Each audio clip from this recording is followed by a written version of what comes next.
que quiere hacer algo en la vida, quiere sobresalir y demás, tiene que tratar de ser el mejor, siempre.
Cuando uno tiene un objetivo en la vida, primero está eso, ¿sí?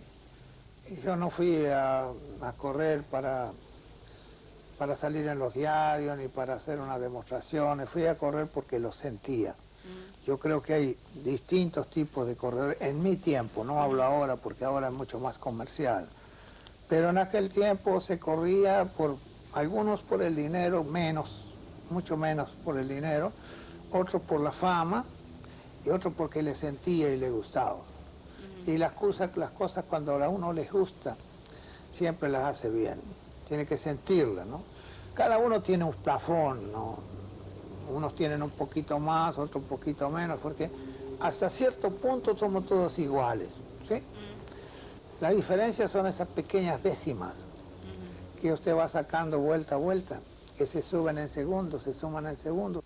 Y fue precisamente por 4 segundos que Juan Manuel Fangio ganó la más espectacular carrera de su vida, el Grand Prix de Alemania de 1957. Para ganar, Fangio tuvo que batir 10 veces el récord de vuelta. Es cierto, sí. Yo no fui un corredor espectacular, corría siempre dentro de los límites, nunca hice cosas raras. Pero ese día yo tenía que sacar 30 segundos a mitad de carrera porque tenía que cambiar las 2 ruedas traseras. Se gastaban las gomas, no me aguantaba toda la carrera. El equipo contrario no, tenía unas gomas que no se gastaban. Y yo saqué los 30 segundos a mitad de carrera, 29 segundos, para paré en la vuelta 10 o 11, no me acuerdo. Pero ellos se demoraron mucho.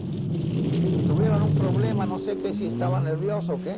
Perdí los 30 segundos más 48 segundos. Cuando yo salí y vi 48 segundos, dije, bueno, ya no tengo nada que hacer. A la vuelta siguiente me voy a 51 por la goma. Pero después empiezo a tomar una táctica distinta, empiezo a usar las marchas altas, donde ponía segunda, antes ponía tercera, y empecé a correr medio a lo loco, como se dice. Y así vi que empecé a descontar y a descontar, a descontar. Cuando alcancé a ver que los dos coches estaban uno detrás de otro, yo bajando la curva de Adenau y ellos estaban subiendo. Entonces alcancé a pasarlo a Collins detrás de los boxes y después me quedó Houghton, que lo pasé en una curva, también él se abrió para entrar y yo largué el auto, estaba un poco fuera de mi lugar. Y claro, gané por 4 segundos.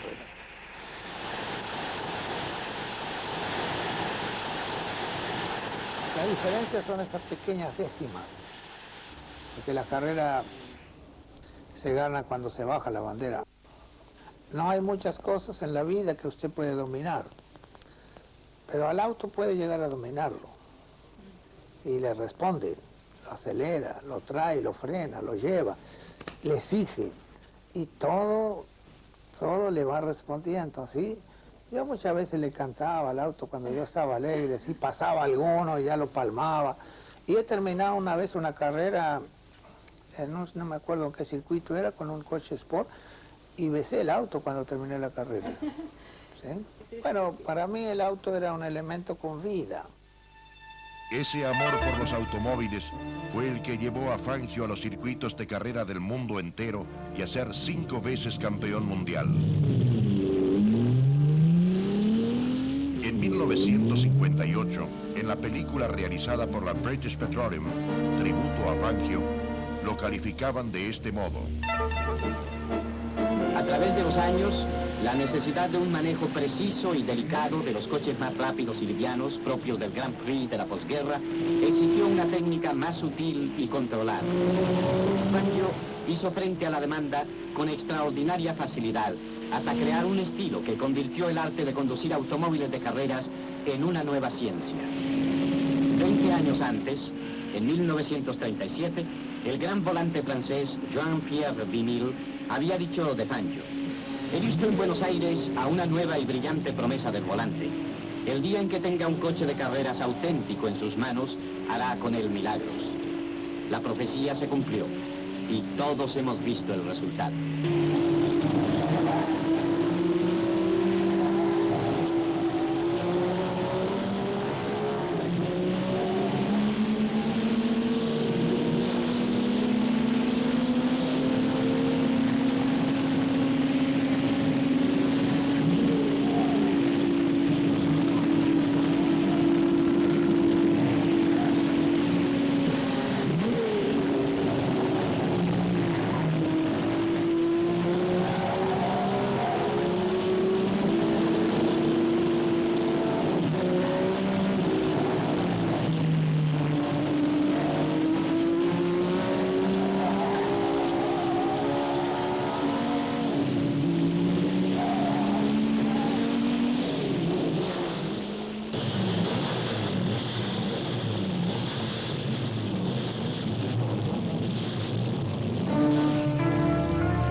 Se oigan trepidantes los motores de los automóviles de carreras, ya sea en las largas curvas de Spa, frente a las soleadas terrazas de Mónaco, en los altos declives de la pista de Monza, a lo largo de la histórica carretera que conduce a Reims, en los vastos campos de Silverstone o en los difíciles pasos del circuito de Nürburgring, un hombre se destaca frío y sereno en medio de un mundo en que el tiempo se cuenta por fracciones de segundo. Fangio. Juan Manuel Fangio nació en la pequeña ciudad de Balcarce, Argentina, en junio de 1911. Balcarce es hoy una próspera ciudad de provincia de 40.000 habitantes. Tiene un magnífico autódromo enclavado en la montaña, desde donde se puede contemplar la belleza y riqueza agrícola de sus campos.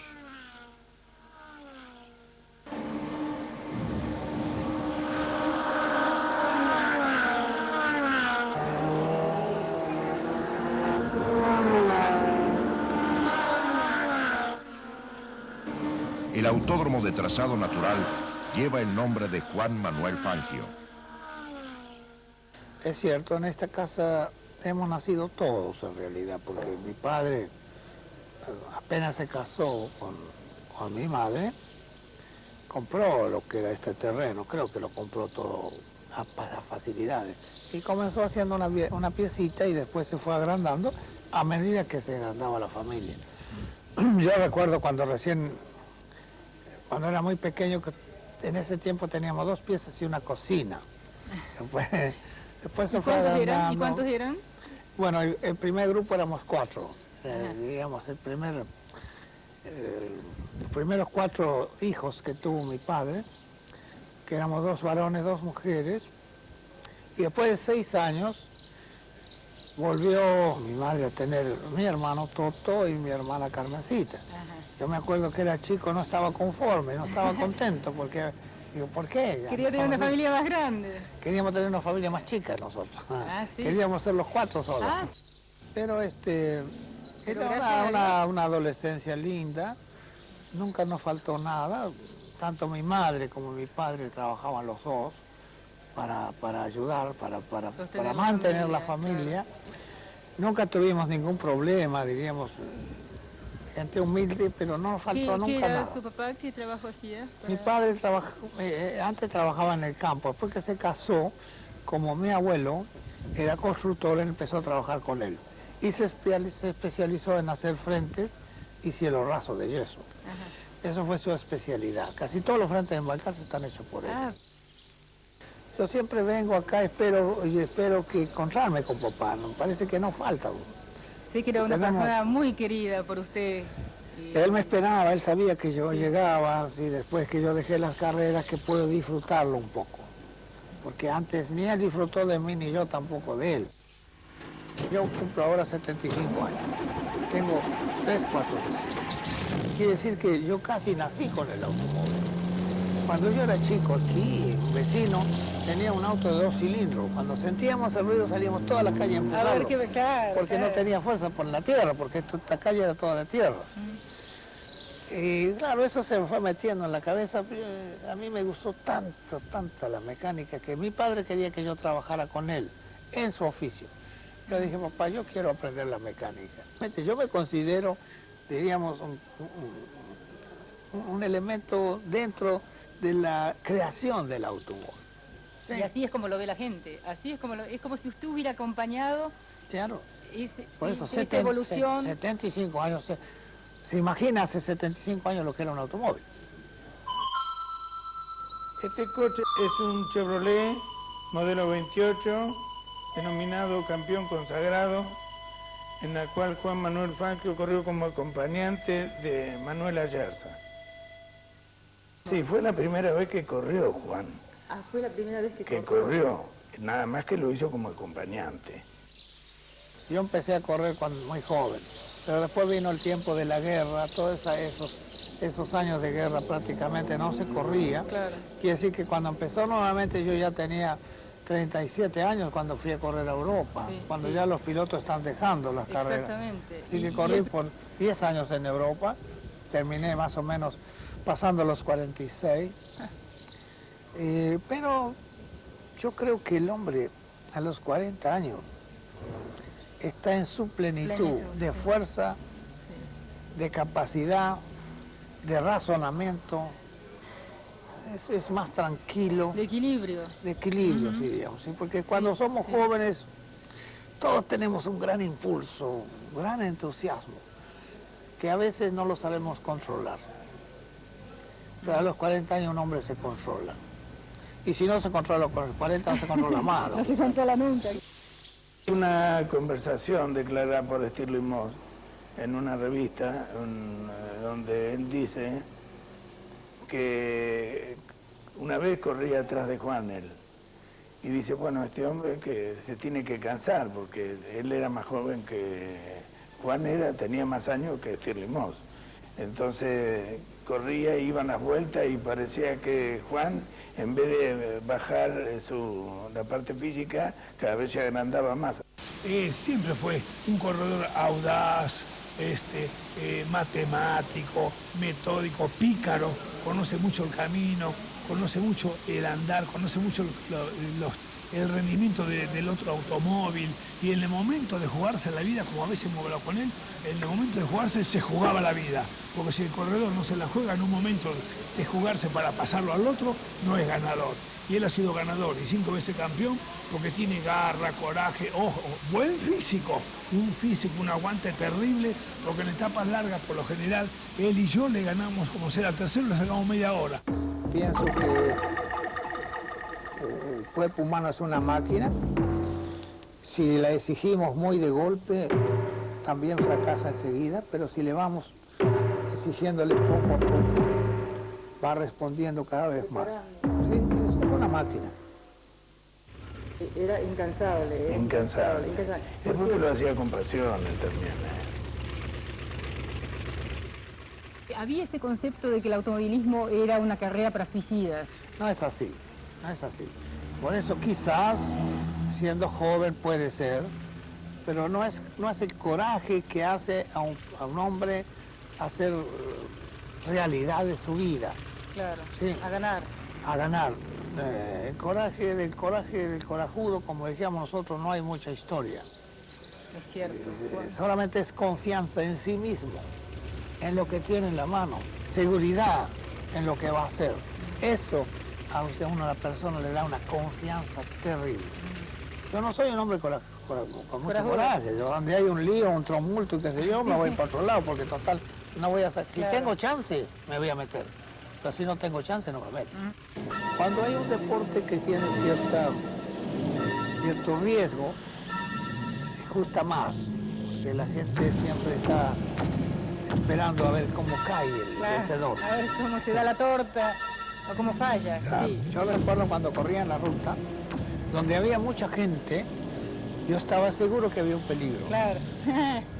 Porque la gente se amontona en el sitio. Porque sabe que ahí puede pasar. A ver sí, si el auto sí, vuelta o sí. si cae o algo Y así. vive esa emoción. Sí, Ah. es así. Sí. No lo reconocen, pero Sí, es cierto. así. Yo tuve un percance en mi primera carrera, en una curva, saliendo de Mendoza hacia San Luis.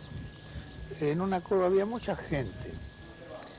Y claro, me fui afuera porque venía muy fuerte. Y salí del asfalto, había un ripio y rompí el coche. Entonces la gente se amontonó, si el año pasado acá se fue Fulgano, el otro año se fue Fulgano. Entonces saqué una conclusión de ese momento, donde había mucha gente. Atención, porque algo seguramente está pasando, algo que la gente quiere ver, Sí. quiere tocarlo, quiere estar cerca.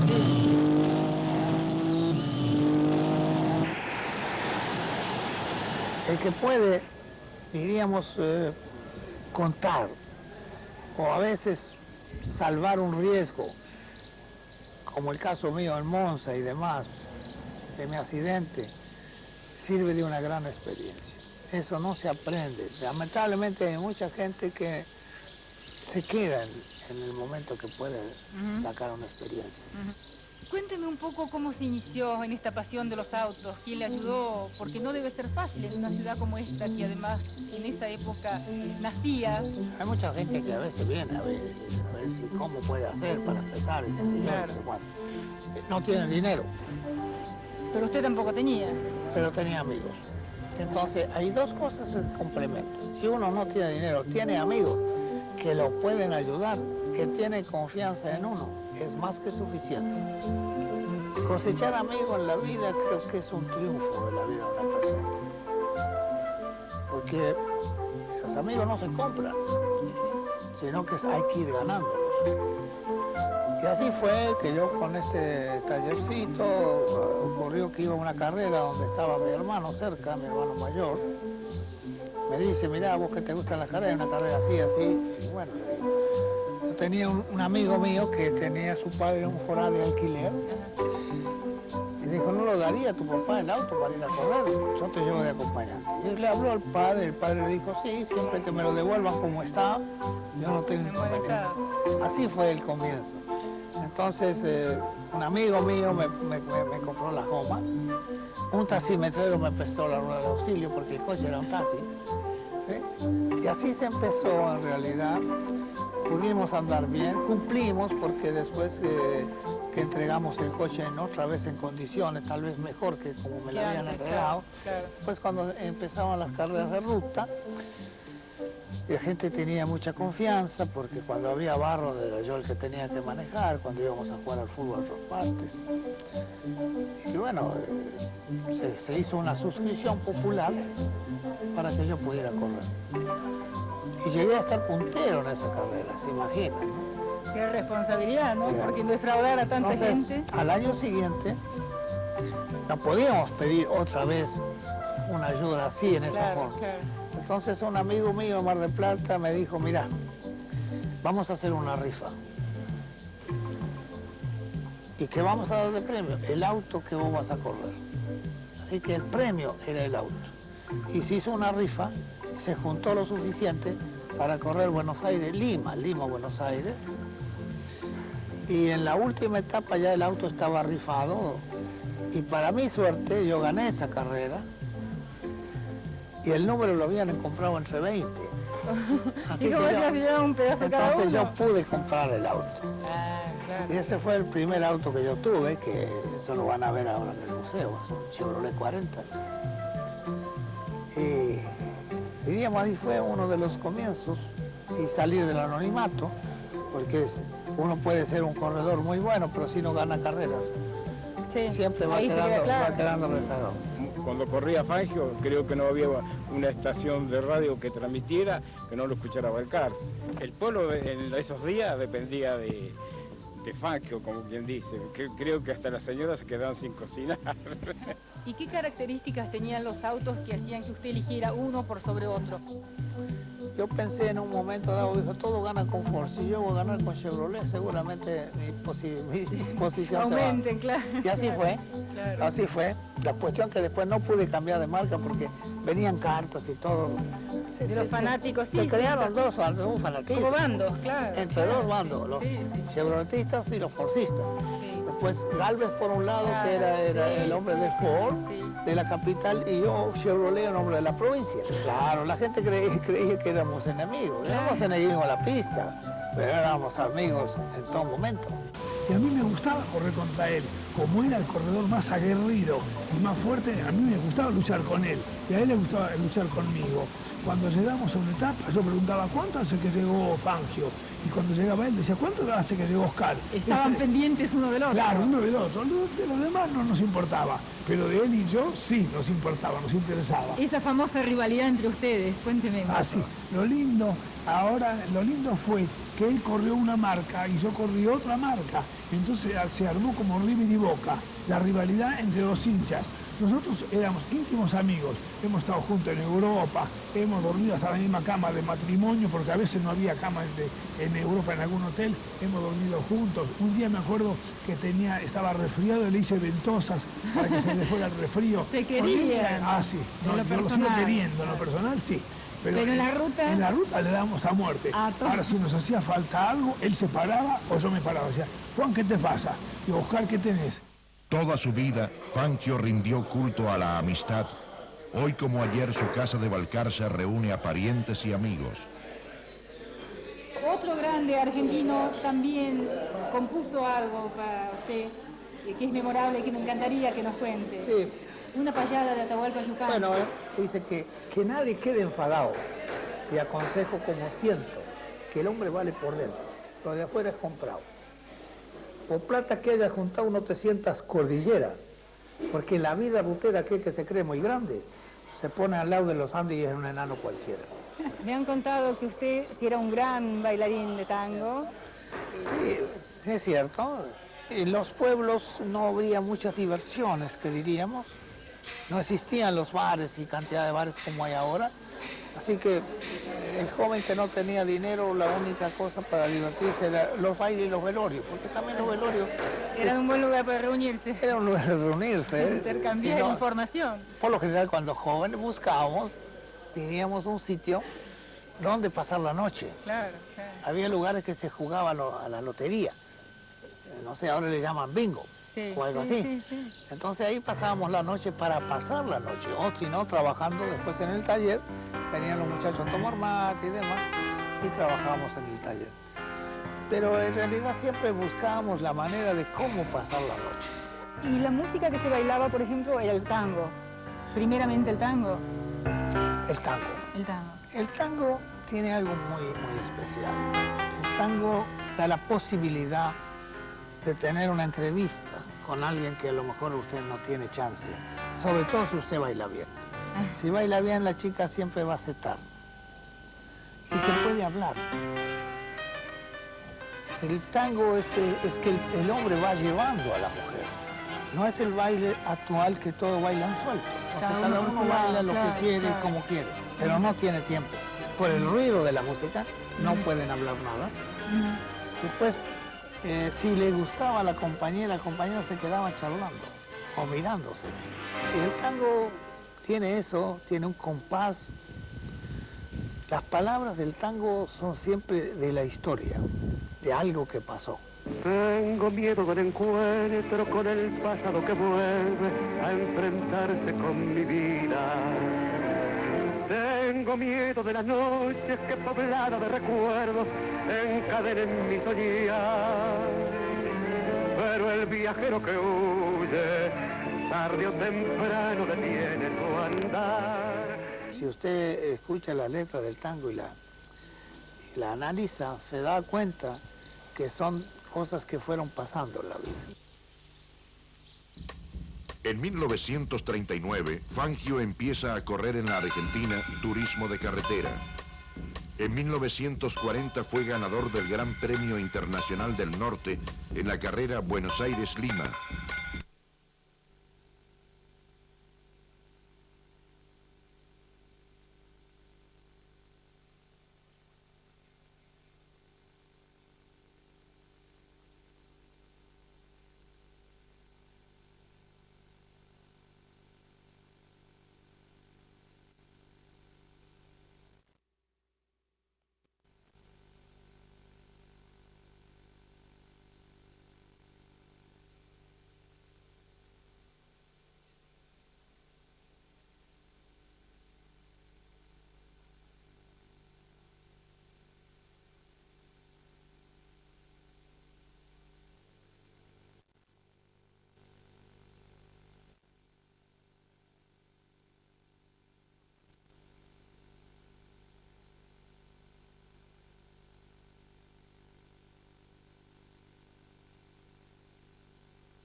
Entonces yo me seguí acá hasta que agarré la punta y Oscar, nos fuimos juntos con Oscar. Pasamos a la ciudad de Trujillo, donde yo tenía que levantar nafta, pero seguramente mi cansancio no me hizo recordar que estábamos en esa ciudad. No vi carteles, no vi nada, había tanta gente en el pueblo, y salimos y a unos 15 kilómetros hay un pequeño pueblecito, muy blanco. Al salir del pueblo hay una curva hacia la izquierda, y yo, pensando que podía haber precipicio, no largué la cuerda, no largué, el coche se desbarrancó y empezó a dar vuelta. Y lamentablemente ahí perdí mi acompañante, ¿sí? Pero un piloto nunca cree que otro piloto se muere. Cree que se va a salvar, o un accidente puede tener, pero nunca cree que sea fatal. Durante la trayectoria internacional de Fangio, murieron 30 competidores suyos, entre ellos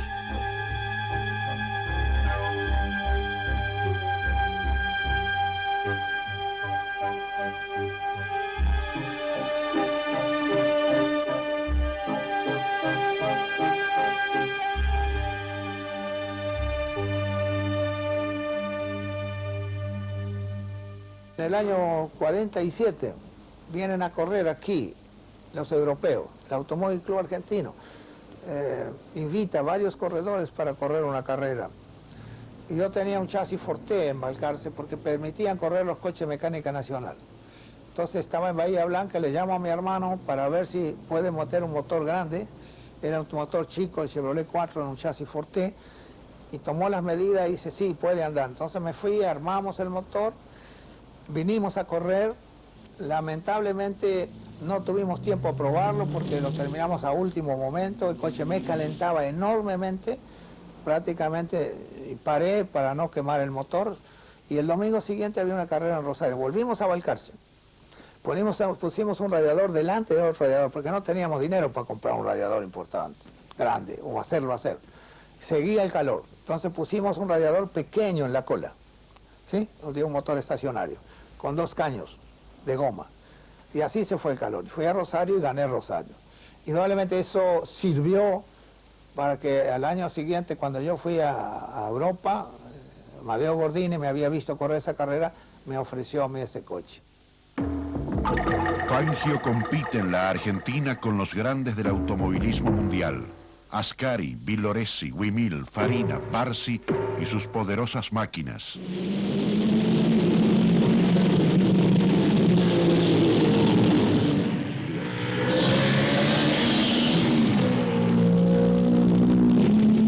Se compraron 3 coches para correr los argentinos para el año 1949. Ahí, en esa oportunidad, a mí me dieron uno de los coches. Y yo tuve la suerte de ganar una de las carreras, quizá la principal en Mar del Plata. Aprendiendo de sus derrotas, gana espectacularmente en Mar del Plata.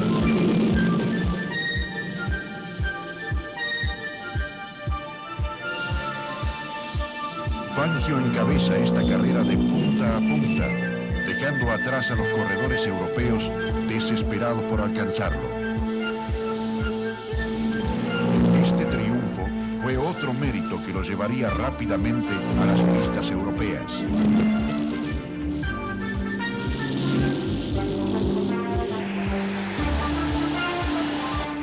Y eso trajo un entusiasmo enorme y se decidió mandar un equipo a Europa. Y ese fue el año que yo empecé a correr en Europa, donde corrí varias carreras, gané 6 carreras en Europa. Todavía no existía el campeonato mundial. No. De haber existido lo hubiera ganado porque servían 4 de las 6 carreras.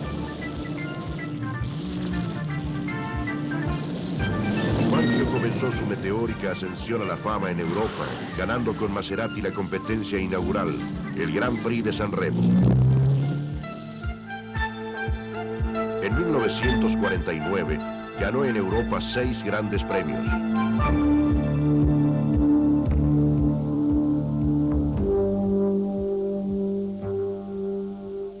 Ahí me sirvió muchísimo mi capacidad como mecánico, porque en las pruebas de clasificación, la última vuelta había hecho el mejor tiempo, pero la última vuelta vi que la bomba de aceite se bajó y se agarró el motor. Entonces, yo supuse que le habían ajustado demasiado el cojinete y habría girado el cojinete sobre la biela. Entonces hice desarmar la parte de abajo, sacamos el cárter y efectivamente se había girado el cojinete, no tenía el tiraje suficiente y se había rayado un poco el cigüeñal. Entonces yo a la antigua, acostumbrado en la época nuestra, que pulimos el cigüeñal con una tela esmeril y con un hilo girando. Así estuve 1 hora puliendo el cigüeñal, después coloqué el cojinete, le di el tiraje suficiente para que tuviera el juego que el aceite pudiera penetrar, porque 2 cojinetes metales que tocan, no entra el aceite y se funde el motor. Y así lo terminé a la 1 de la mañana y dejé a los mecánicos que terminaron el resto y al otro día gané la carrera. Sí, se trabajaba así y siempre creando alguna pieza que podía ser superior a la que venía de fábrica, ¿no? Así sea una bomba aceite, un distribuidor. Y nadie nos ayudaba, no es como ahora que está el equipo, que uno te arregla el auto, otro te ayuda. En aquel tiempo era el acompañante y yo solamente arreglamos el auto. Y a Juan le ha pasado, un día él llegando a San Luis se le fundió una biela, él desarmó el motor y le puso la biela. Otro día corrimos el Gran Premio del Sur, él venía del sur, se le rompió una biela, salió por un costado la biela. Llevó el auto a un taller mecánico, le hizo agujeritos, lo enroscó, le puso una tapa y vino de vuelta con el auto. Parece mentira, él lo hizo. Los mecánicos son los héroes anónimos, esos son los verdaderos héroes, porque siempre se habla del corredor, se habla del que corrió, pero quien hace ganar es el mecánico, que prácticamente está en el anonimato, trabajan de noche a cualquier hora para poder dejar el auto en condiciones. Ninguno puede ganar una carrera si no tiene un buen mecánico.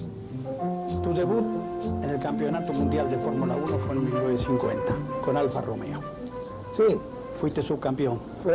En realidad Alfa Romeo vuelve a las carreras, porque se había retirado en el 48, después de la muerte de Barsi. Se retiraron las carreras. Vuelve el 50. Y entonces me invitan a mí a correr uno de los coches. Se corre en San Remo, donde yo había ganado el año anterior. Pero lamentablemente Farinas tuvo un percance antes de la carrera y quedó un solo coche para correr. Estaba cierta indecisión, si corría, si no corría. Y yo todavía le dije, sí, ¿qué problema tiene? Si pierde con Fangio, pierde Fangio, no pierde Alfa, pero si gana con Fangio, gana con cualquiera. Y así aceptaron, y bueno, gané esa carrera y después ya prácticamente seguí corriendo con ellos, ¿no?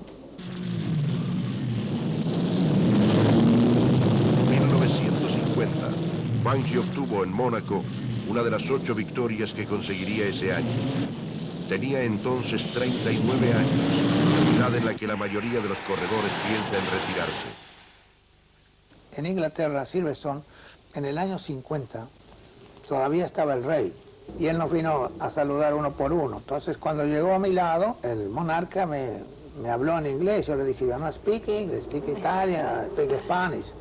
Entonces quedó como sorprendido, ¿no? Entonces a mí se me ocurrió en ese momento, le dije al que hacía de intérprete, dígale a su majestad que para manejar el automóvil no me hace falta hablar. Entonces él venía muy serio y se largó a reír ahí. Yo creo en el destino. Para mí el hecho de correr sobre el Alfa en ese momento ya era más que suficiente. Era el mejor coche que había. Ya el año 51 tuvimos la lucha con los Ferrari 4,5 litros, que ellos no paraban a cargar combustible. Nosotros teníamos que parar a cargar combustible, después evidente, perdimos en Silverstone. Hubo una reforma en el coche, el 30-0 lo hicieron de Dion para evitar que el peso desgastara más las cubiertas, así que no cambiábamos gomas, lo único que poníamos combustible. Y habíamos hecho una apuesta con Ascari. Teníamos casi el mismo puntaje. Quien ganaba Barcelona era campeón del mundo. Entonces dijimos, bueno, quien gana paga la fiesta. Quien pierde elige el lugar y los invitados. En 1951, Fangio fue consagrado por primera vez campeón mundial de automovilismo. Así que yo pagué una fiesta después de esa carrera en Italia, porque volvimos a Italia. Creo que la fiesta como que con más gusto pagué. Y el 52, lamentablemente, tuve un accidente que me dejó afuera casi todo el año, mejor dicho. Mis 2 accidentes fueron por el mismo motivo, por un cansancio físico. En Monza yo me había comprometido a correr, y el sábado corrí en Irlanda. Con un BRM. Sí, y me tenía que traer el Príncipe Vila en su avión, pero él rompió el coche y había tormenta y se fue. Entonces yo tomé un avión de línea hasta Londres. De Londres no tenía otra combinación, tomé otro a París. De París no tenía combinación de ninguna naturaleza y entonces salimos en auto con Rosier. Fuimos hasta Lyon juntos. El Lyon ahí se quedó porque él vivía en Clermont-Ferrand. Entonces me dijo, Fangio, yo te presto el auto, seguí. Yo seguí solo. Llegué a Monza a las 2 de la tarde del día domingo y a las 2:30 la largada. Así que largué de atrás y no tuve, diríamos, reacción rápida. Toqué el bordecito en la parte interna de la curva del Esmo, lo dejé ir más de lo debido y agarré el último fardo y me dio vuelta el auto. Así que cuando desperté estaba en el hospital. 1 año sin correr. En 1953, Fangio participó de la clásica carrera Las 1000 millas de Italia.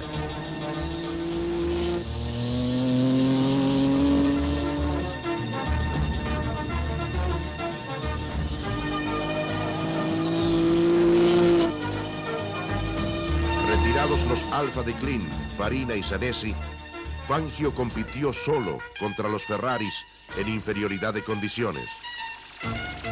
Por una falla de la dirección que lo dejó con control sobre una sola rueda y corriendo a un promedio de 160 kilómetros por hora, Fangio salió segundo en esa difícil competencia con su averiado Alfa.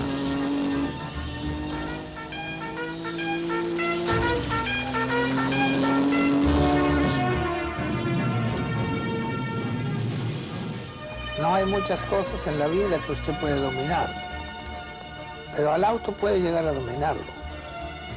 Y le responde, acelera, lo trae, lo frena, lo lleva, le exige. Y todo le va respondiendo, ¿sí? Ese mismo año ocupó el segundo lugar 7 veces consecutivas y ganó en Albi corriendo con un BRM a 177 kilómetros por hora. En el Grand Prix de Silverstone triunfó Alberto Ascari con Ferrari. Formando equipo con sus compatriotas González y Marimón, Fangio obtuvo el segundo lugar para las Maserati.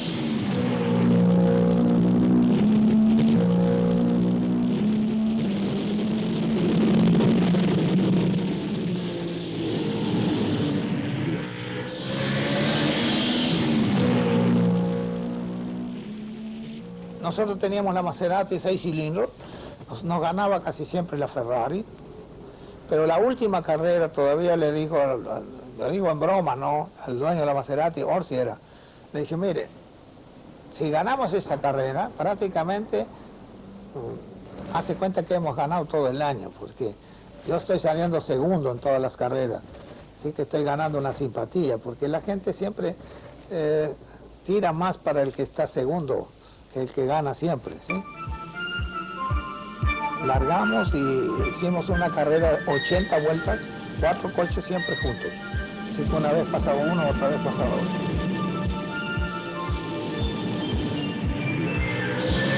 Y en la última curva, Ascari comete un error, entra muy fuerte, se le va el auto, entra en medio trompo. Farina yo lo había pasado en la penúltima curva y en la última entonces paso por delante del coche de Ascari y llego primero a la línea. Así que gané unos 500 metros antes de la llegada. Porque el hecho de haber tenido un accidente en Monza y volver el otro año a correr a Monza y ganar Monza, para un piloto tiene...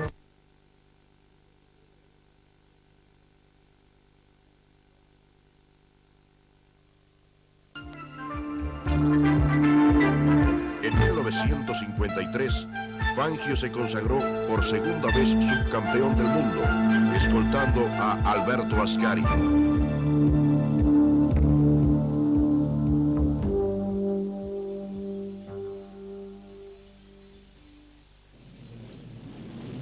En la carretera panamericana, Fangio corrió los 3.040 kilómetros de la competencia en 8 etapas con un Lancia, pero la alegría del triunfo se vio empañada por la muerte de su compañero Bonetto. Cuando diste el primer giro, el 53, en la curva del Esmo, ¿pensaste en el 52? No, no hay tiempo para pensar. No tuviste tiempo para pensar. La verdad que un piloto en una carrera no tiene que distraerse en ningún momento, absolutamente. Me pasó en una de las carreras al principio. Yo estaba corriendo y empecé a pensar un poco en mis amigos, en mi casa y eso, y casi me voy afuera en una curva. No hay tiempo, uno tiene que estar solamente mirando la temperatura, que con la temperatura sabes todo cómo anda, y para siempre evitar de tener la vista en el tablero, sino en el camino. Entra a las carreras Mercedes y me invita a que yo corra uno de los coches.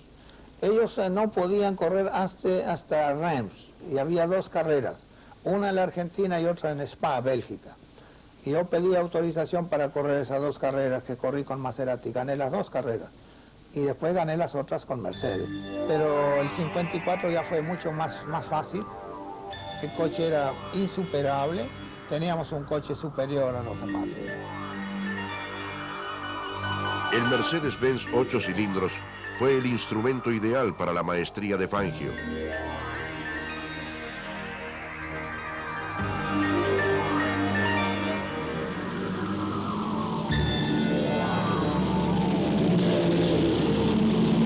En el circuito de Reims conquistó un primer puesto que nunca habría de perder, estableciendo un promedio de 192 kilómetros por hora y demoliendo toda posibilidad de oposición a Ferraris y Maseratis.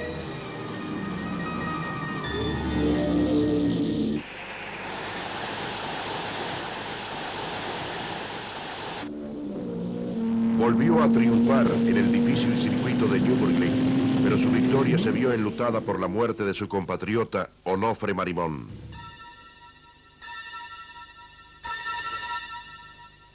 Tras ganar en Suiza y Monza, Fangio se consagró en 1954 campeón mundial de automovilismo por segunda vez.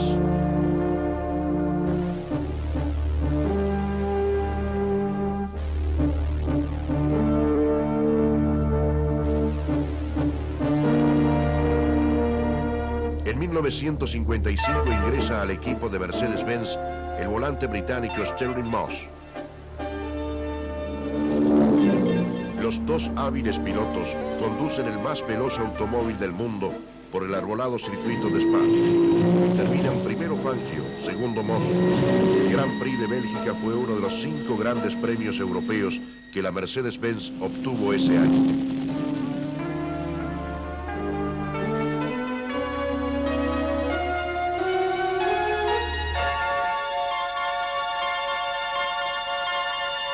Tras la victoria de Monza, Fangio es consagrado campeón mundial de automovilismo por tercera vez.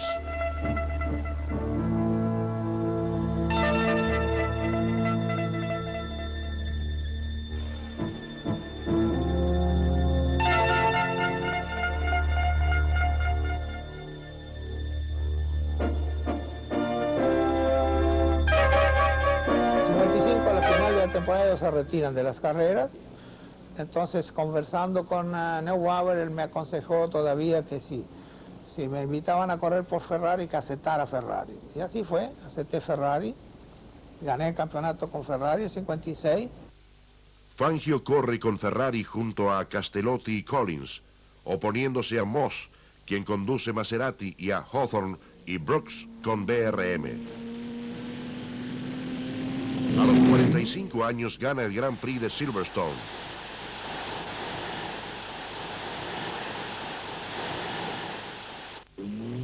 Luchando contra una nueva generación de corredores jóvenes, triunfa nuevamente en Alemania por su absoluto dominio en el arte de conducir.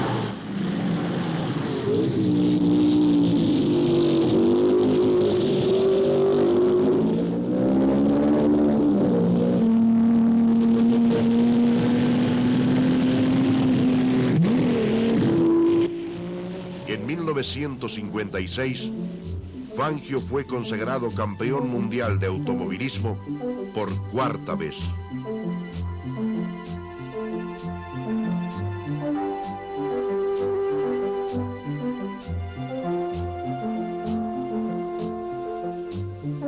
Pero en 57 vuelvo a Maserati y gano el campeonato con Maserati. Al triunfar con Maserati en el Grand Prix de Mónaco, Fangio demostró al mundo su capacidad para ganar con todas las marcas.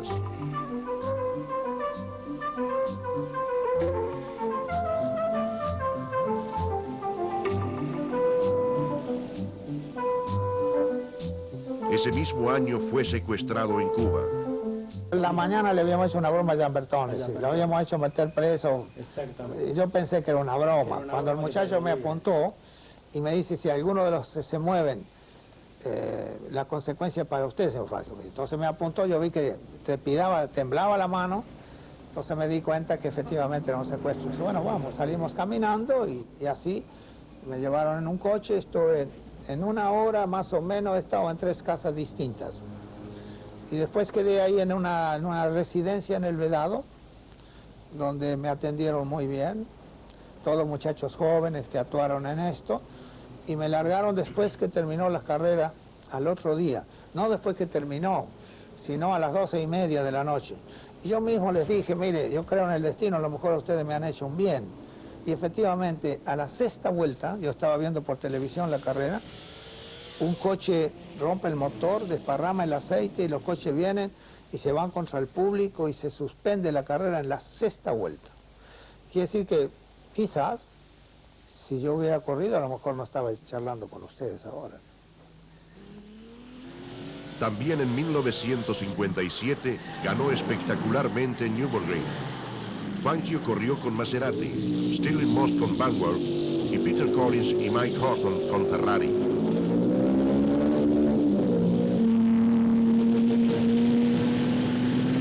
En el difícil circuito de 23 kilómetros y 176 curvas diversas, Fangio asombró batiendo 10 veces el récord de vuelta y ganando el derecho a ser considerado el mejor corredor de todos los tiempos.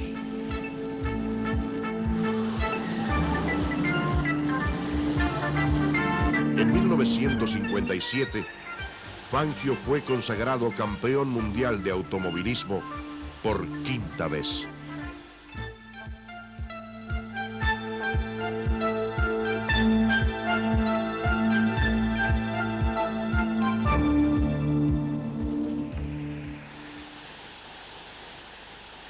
En Indianápolis fui y el coche que me dieron no era un coche competitivo en realidad. Y me pareció que no era justo que yo fuera a representar a los corredores de Europa sin ninguna chance.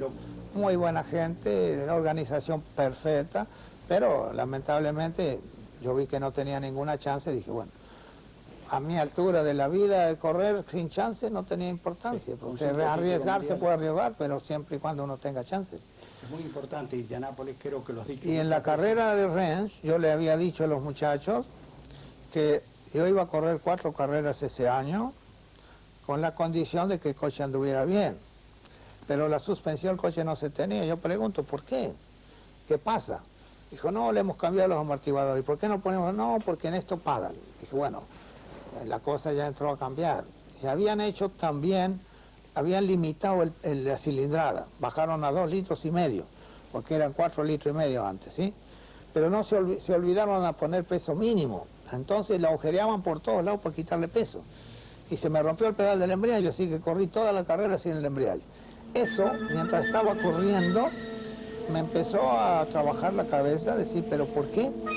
Yo vine por un año a correr a Europa, que me dieron permiso mis socios. Llevo 10 años corriendo, he ganado 5 campeonatos. ¿Qué estoy haciendo? Me voy a dar un golpe y mis amigos todavía se van a reír de mí, ¿no? Y así fue, mientras estaba corriendo decidí dejar las carreras. Yo tenía todavía mis negocios, tenía mis padres vivos, dije, bueno, por lo menos voy a poder disfrutar un poco más con ellos. Fue una decisión mientras estaba corriendo. ¿Cuánto habrá influido la suerte en todos esos éxitos? Mucho. Yo en mi época, por ejemplo, hice un análisis de la parte que tenía la suerte en los triunfos. El 75% era el auto y el grupo de gente que trabaja en el auto. El 25% yo calculaba el piloto y la suerte. Repartido. Fue el 54. ¿Qué pasó en la carrera esa? Que No, yo podía ganar únicamente que lloviera. Ah, ¿y? Llovió. Sí. Dios me mandó la lluvia. Por eso que a veces uno dice que la suerte no es importante. Es muy importante. Hay 1000 anécdotas para contar sobre la suerte. Yo no podía ganar esa carrera. Y aun cuando la suerte le fuera adversa, Fangio disputaba sus carreras tenazmente.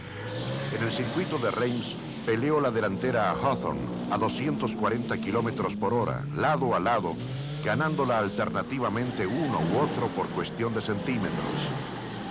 Después de luchar durante los 460 kilómetros del circuito, Fangio perdió al final por solo 1 segundo de diferencia.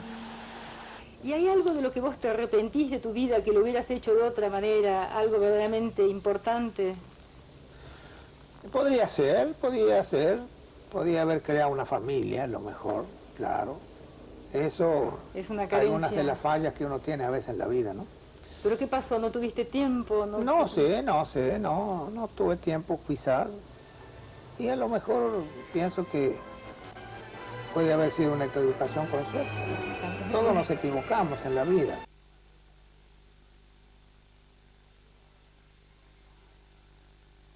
Cuando a usted le dan algo en su mano que vale muchísimo dinero, cuando sabe que hay tanto que dependen de uno, entonces es muy fácil parar y decir, bueno, estoy cansado, no puedo seguir.